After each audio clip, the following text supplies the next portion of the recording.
From a judging system that's often led to controversy to specific strikes that can lead to massive damage, there are tons of rules that the UFC needs to fix right now. Starting from the one thing that's been a pretty heated topic lately, and that's the judging system. This is maybe the biggest pain point in the current rule set of UFC. A number of fighters have taken issue with how they've been judged, especially when sometimes it can feel like the judges don't really know what they're doing. It's clear that the entire thing needs to be much more transparent and that there needs to be a set criteria that's followed when it comes to making the right calls by the judges. All three judges score this contest 29-28 for the winner by unanimous decision, Paddy!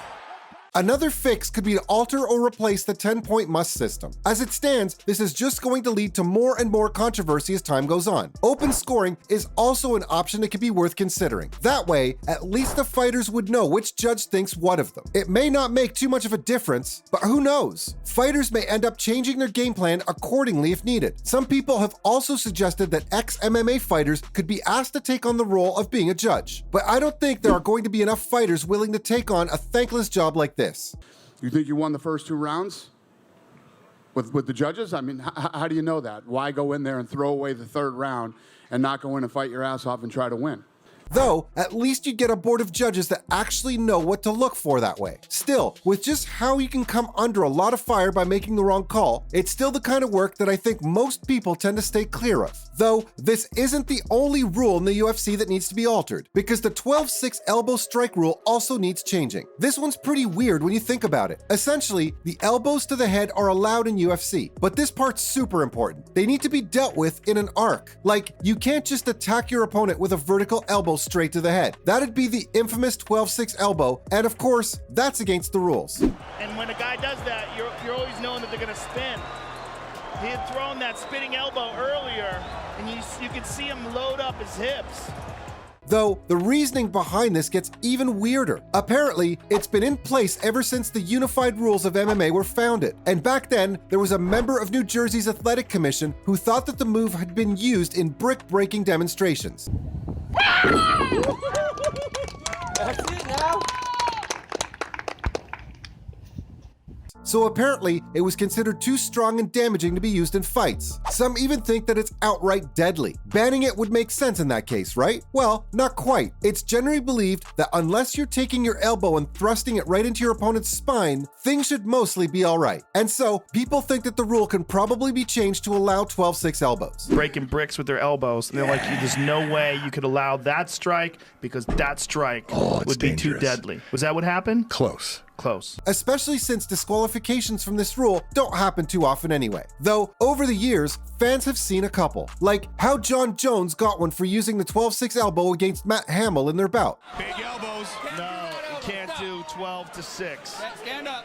The up to down elbow from 12 o'clock to 6 o'clock is illegal. But let's address the elephant in the room, and that's the scoring system currently in place at UFC. This is a rule that's so bad that recently UFC contender Rafael Fiziev spoke up about wanting it changed. So what was so bad about this that he personally wanted it fixed? Well, here's the thing. Fiziev got riled up against the Makhachev versus Volkanovski match. In specific, he wasn't at all a fan of how the 4th round played out. For those who don't know, Makhachev grabbed onto his opponent's back for most of the round, and he'd managed to lock him out in a body triangle that seemed to go on forever.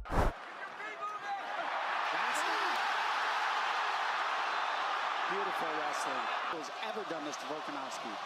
Islam was attempting to go for a choke, but during all of this, there wasn't exactly tons of damage being dealt. Still, the judges stated that Makhachev got the round, because he was the one in control for most of that fight. This was a pretty controversial decision that ended up ruffling quite a few feathers, which includes Fiziev. In fact, he went as far as to say the whole thing made no sense to him. According to him, the entire round just sort of stalled because of the hold that Makhachev had put his opponent in. Not only was not dishing out any damage during this process, but he also wasn't attacking. And so, giving him the round for simply stalling doesn't seem right at all. You know, last all my fights, it was close. I need some tough guy. Tough fight. Thank you.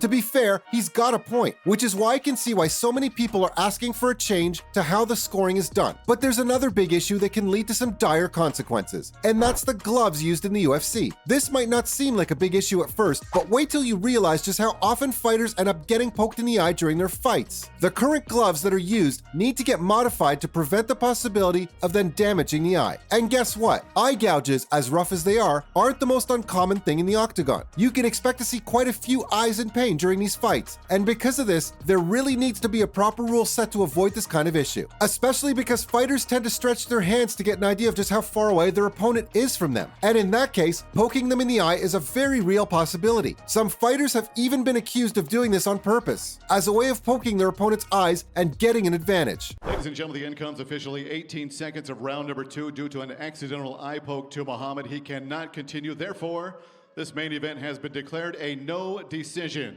Chuck Liddell is one person that's been under fire quite a bit in the past for doing this, but it's something that's fairly tough to prove, and so for most of the time, fighters tend to get away with it. While fixing the gloves would be the way to go, a restriction on the distance gouging thing can also be put in place, because while eye pokes can lead to some mild discomfort, they can also lead to lasting damage to one's eyes and affect them for their entire career. Way better now, I can actually see, but honestly, I thought I lost my eye. It was both eyes, but the left different, it felt that it was hanging out. Because of this, people think another rule needs to be looked at, and this is how fouls and infractions are calculated. Fans think that it's up to the referees to keep a closer look at these things happening in the octagon. Even if a fighter isn't performing a rule that's outright banned, sometimes they do tend to make decisions that feel like they shouldn't be allowed. While there's currently a difference between a lesser foul and a higher offense, players are still able to get away with a warning most of the time, even if the thing they did could have changed the time of the entire fight, and that just doesn't seem like it should happen. Because of this, how the fouls and infractions are calculated and handled deserves to be changed, though there's one final rule that needs to be fixed right now. This is the weigh-in system. 203.8 for Rumble Johnson. You cannot script this. This is an unbelievable turn of events. Let's be real. The way the weigh-in system works right now is quite a problem. You'll often see UFC fighters cutting down a lot of their weight. This has led to people thinking that it's a huge issue, maybe even the biggest problem facing MMA right now. You'll see fighters losing anywhere up to 30 pounds just a few weeks before their fights, which is a difficult thing to do. If you're not careful, you could earn yourself a nice bed stay at the hospital this way. 135 pounds, the official weight for Jay Dillashaw.